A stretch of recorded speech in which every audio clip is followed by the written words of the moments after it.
Nah Don, sini nih bro, gue mau kasih lihat nih barang-barang ini semalam udah gue siapin buat lo deh makanya. Jadi sesuai yang kita ngobrol tuh ya kemarin itu di telepon kan awal-awal mungkin buat performance biarin dulu ya, jadi kan rasa-rasain dulu. Ya kan sekarang gue mau kasih upgrade yang buat lo itu mungkin satu suspension lah, udah pasti suspension biar tampilan lebih bagus juga, lebih pendek dikit lah ya. Tapi tetap jadinya bisa lebih nyaman, itu yang dicari. Plus ini kita udah siapin aksesoris juga nih buat dia nih. Yang gue tahu bling-bling dikit, jadi warnanya biru lagi gue siapin ya kan. Ini biar enak duduk dulu deh ya, kita ngobrol ya. Ini kebanyakan nih guys, bangkrut langsung. Kalau mau racunnya ya tanggung-tanggung, jadi sekalian gitu. Buset. Yang pertama mungkin kita ngomongin suspension dulu kali ya. Dulu. Suspensionnya karena produknya juga mobilnya kan masih baru nih. Nah, gue udah masukin itu yang pertama ada Tain. Tain udah pasti semua orang tahu lah ya di Indonesia. Coilover. Biasa banyak banget yang pakai pairnya suspensi. Nah, ada yang tipe Z, tipe A. Ini jadi street. Oh, jadi ini street use ya bro? Street use, ya? Dua ini sama yang depan tuh satu lagi itu Cusco, tahu dong? Cusco tuh kalau di Jepang spesialisnya improve handling ya, handling performance, road bar segala macam. Warnanya biru dong berarti dong yang itu? Biru. Mobilnya kan biru, cocok nih. Siap. Apa bedanya coilover ini sama punya standarnya gue gitu loh? Jadi sih sebenarnya standar itu dibikin bukan jelek sih ya, namanya. Iya, dia dibikin, namanya kan mass production bro. Mobil ini kan mass production, dia bikin namanya neken cost lah ya. Kalau dia kasih lu yang terbaik segala macam ya costnya jadi tinggi dong. Terus rata-rata dia bikin untuk tampilannya kan biar lolos kayak semacam apa ya, inspection car segala macam. Kalau shock standar sendiri juga itu fix bro, dia jadi nggak bisa lo adjust tinggi, adjust rendah. Tapi kayak beberapa mobil kayak di Mini Cooper kemarin deh, nah itu Bilstein aslinya. Itu kan jadi sebenarnya udah aftermarket kerjasama pabrikan gitu. Handlingnya juga pasti improve ya, benar nggak? Jadi kenapa bisa lebih improve? Ya yang pertama kualitas dari suspensinya ini sendiri jauh lebih baik gitu kan. Jadi secara dia bikin piston rodnya dalamnya lebih gede, terus oli minyak yang di dalamnya lebih banyak. Balik lagi, makanya kan tipenya nih ada banyak nih. Iya betul. Nyesuaiin sama kebutuhan. Contoh lu kasih shock paling mahal deh buat balap dan lo kasih ke orang harian, dia pasti bilang ini nggak enak gitu kan. Karena spring rate-nya mungkin tinggi kekerasan, terus shocknya kan ada dua tipe bro, ada twin tube, ada monotube. Kalau yang shock range harga di bawah 30 juta seperti ini, itu biasanya twin tube tuh. Twin tube buat harian lebih nyaman, tapi buat motorsport mungkin ya kalah deh ya sama monotube. Nah, kalau buat harian kita rekomend sih yang tipe twin tube ya, twin tube. Dan juga ini semua udah ada pillow ball top mount. Tahu nggak? Pillow ball tuh apa tuh? Di atasnya shock breaker tuh, biasanya kan bushing atasnya tuh, top mount atasnya tuh kayak karet gitu doang tuh. Nah ini dia bentuknya kayak segitiga gitu, dia bisa adjust camber bro. Jadi lu mau bikin depan lebih camber, nah itu bisa disetel. Jadi ada kayak camber plate-nya juga gitu ya. Kalau belakang dia ada tambahan lagi di sini, ntar gua kasih lihat juga. Oke, siap. Boleh. Nah, ini bro, permasalahannya kan ini lo kasih gue 3 opsi nih. Nah, beda-bedanya nih apa nih? Dari Tain sendiri ya, kalau Tain sendiri dia ada 2 tipe. Mungkin yang gue masukin ini pertama ya berhubungan dengan price range-nya juga sih bro. Yang tipe Z sama tipe A sebenarnya secara spek dia sama. Spring rate-nya sama, udah ada top mount segala macam. Tapi yang A itu dia ada yang namanya hydraulic bump stopper. Nah, jadi ketika lo hajar lobang gitu, atau mobil lu ceper nih, biasanya tuh ngebottom bro, bottom tuh kayak ngejeduk kita bilang itu, berarti kayak dug gitu kan. Nah, mungkin itu mengurangi kenyamanan sama kalau lubangnya gede tuh mobilnya kayak hilang grip gitu dikit kan. Nah dengan yang tipe A, dia ada yang namanya hydraulic bump stopper, dia jadi dalamnya ada valve. Valve tuh apa ya bilangnya ya? Katupnya itu ngebantu buang oli, jadi begitu ngebaliknya itu dia lebih halus dan mobilnya juga nggak hilang grip gitu, bantingannya juga lebih empuk. Jadi begitu dia naik, reboundnya mungkin ya dia lebih diatur ya. Kalau biasa kan kalau kejeduk itu, baliknya cepet, mobilnya jadi kayak agak bouncy gitu ya. Nice. Nah tipe yang satunya tuh yang si Cusco, itu gue masukin langsung yang tinggian deh, yang setara sama si A gitu.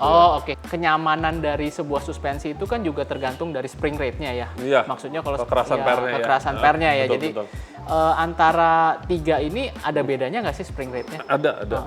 Tain sendiri spring rate-nya sama persis. Dia tuh kalau nggak salah 6 kilo deh depan belakang. Sama depan belakang 6 kilo. Kalau dibanding sama yang standarnya mobil sih dia lebih keras. Jauh ya standarnya standar mobil. Kalau nggak salah 4 kiloan gitu deh. Nah, teorinya kan wah jadi tambah keras dong pastinya kan. Nah, tapi kan suspensinya beda.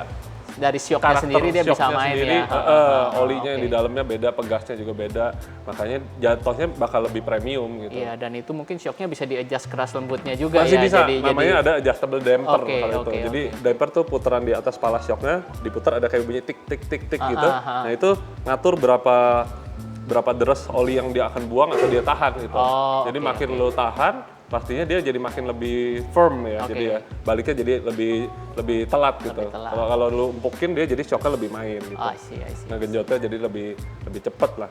Nah Oke. kalau yang si Yang Cusco si itu dia gimana? sendiri 7 kilo, itu juga pasti oke sih. Biasanya Iya, kalau iya. shock-shock yang udah buat racing, buat di track gitu ya, mereka udah main di atas 9 sampai 10 kilo sih. Oh, I see, Bahkan I kalau see, yang udah buat rally, nah itu udah lain lagi lah Lain pasti. lagi, Nah, iya, kita ngomongin buat street, menurut gua kondisi jalanan Indonesia ya, apalagi Jakarta banyak lubang gitu kan, banyak jalanan hancur, kayaknya ini berdua sih tetap enak lah. Di jalanan tuh enak, comfort, tapi umpama gue pengen occasionally track use gitu juga masih Mumpuni. bisa lah mumpuni. Ya, Oke. memang gue nggak berharap yang paling Tiap hebat minggu ke gitu, track track gitu gitu enggak, enggak kan? gitu, Oke, tapi oke. tetap masih bisa untuk dipakai track use juga gitu. Ya gue rasa juga kebanyakan orang mayoritas di Indonesia itu, modif ya. mobil seperti Seperti itu itu kali ya, ya. Kecuali lain emang tim balap pasti beda Iya, lagi deh, iya, kalau gitu. iya. Oke. Oke. Siap. Nah, ini mungkin suspensi ini nih, kira-kira lu tertarik yang mana nih? Nah, kan makin susah nih berarti nih. Antara Tein sama Cusco ini sebenarnya jadi teman-teman nih antara Tein sama Cusco ini sebenarnya bisa dibilang 11-12, spring rate-nya juga cuman beda antara 6 kilo dan 7 kilo. Iya. Nah, cuman kalau ditanya suka yang mana, karena mobil gue biru, ya gue kepengennya warna biru gitu. Jadi mungkin ya kalau sekarang gue lebih pro ke Cusco-nya kali ya. Nah, Apalagi Ten dulu kan lu udah pernah pakai juga ya? Tein gue udah pernah Doni pakai. di mobil iya. Subaru STI dulu kita pakai Ten Flex Z, Z, ya? iya, Flex Z. Jadi dia tempat ngobrol sih kayaknya pengen coba merek lain juga. Iya, yang Z. sama gue memang pengen nyoba satu step di atasnya Tein Flex Z gitu ya, Iya, karena iya, betul. mungkin menurut Davin secara bantingannya akan lebih enak juga buat mobil harian gitu loh. Ya mungkin ntar kita akan kasih lihat yang Cusco juga. Boleh. Nah terus sekarang mungkin gua akan kasih lihat juga nih beberapa parts. Ini Cusco juga nih, biar single tuner ya jadinya. Makanya jadi banyak banget nih part-partnya, gue jadi bingung. Lihat awalnya mau ganti shock, mau upgrade performance dan handling lah ya. Strut barnya segala macam, kita udah siapin nih. Nah, strut bar dan juga kayak handling, terus dia punya sway bar segala Oke. macam. Intinya sih untuk menambah rigiditas dari Chassis saksis. ya, chassisnya. Tanpa kan kalau yang buat tim balap dipretel, dilas mati gitu kan Iya, roll bar iya. gitu. Ini masih bisa dicabut-cabut. Ini satu step gitu. lah di Satu bawahnya step. gitu. Oke. Kita step-step dulu deh kali ini.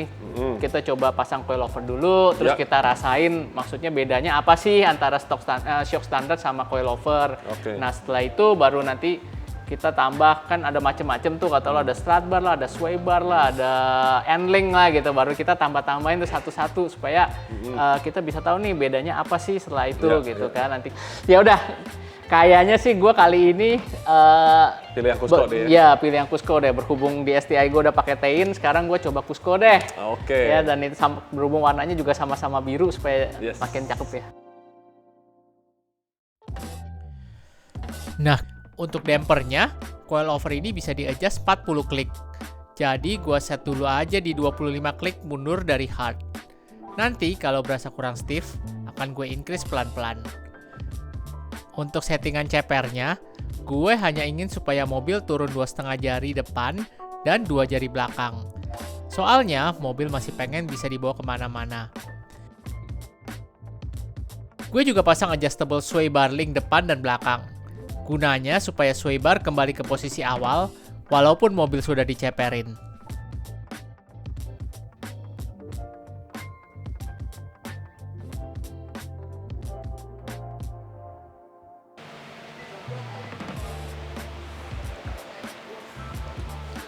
Kurang nih. Nah, ceper. Wih, udah jadi nih. Udah nih. Kurang ceper ya tapi ya. Ah, lu gila, ini mah udah ceper coy. Iya kurang, sisain 1 jari gitu cakep. Ya udah 2 jari, gila. Ntar nggak naik lagi di Gak rumah serem gua. nggak modif katanya kan gitu.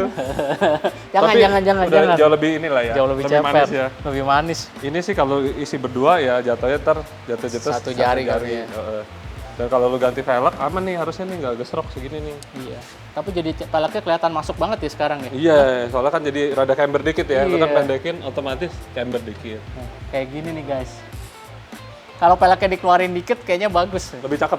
Pasti lebih ini kasih spacer Iya kali ya. nggak? Yoi, Spacer 20 spacer mili, 20 5 mili sih kayaknya oke. Oke ya. Gimana? Depan gimana depan? Depan berapa jari? Depan sama sih. Hah? Depan juga 2 jari ya gitu. Sama kan. Nah, Oh, di sini gue suruh ukur ya.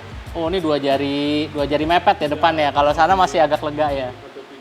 Berikutnya paling kita coba kali ya. Coba di kan, jalan terserah. raya atau jalan tol ya kayak kemarin Iya, tuh. iya. Kita jajal lagi rasanya gimana, Review kurang-kurang lagi, apa. kita review lagi, iya nggak? Sok.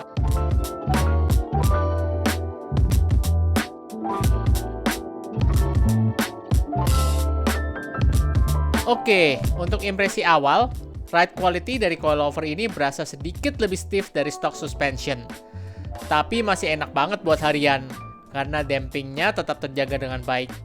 Jadi ride quality-nya itu terkesan lebih sporty, tapi tetap ada premiumnya. Nggak mentul-mentul. Kalau bicara cepernya, dibanding dengan stock ride height, kelihatan sih.